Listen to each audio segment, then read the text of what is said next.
Hello friends, in this video I will show you how to fix screen dimension have changed in VLC Media Player. So open VLC Media Player, open your video,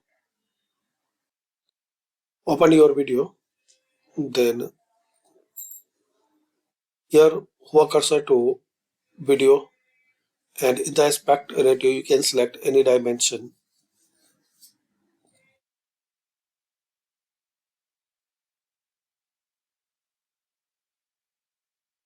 You can select your desired aspect ratio.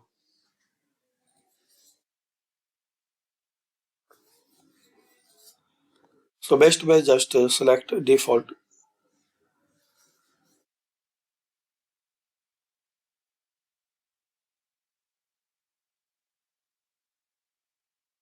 So this way you can fix and resolve this problem. Thanks for watching. Comment this video useful for you.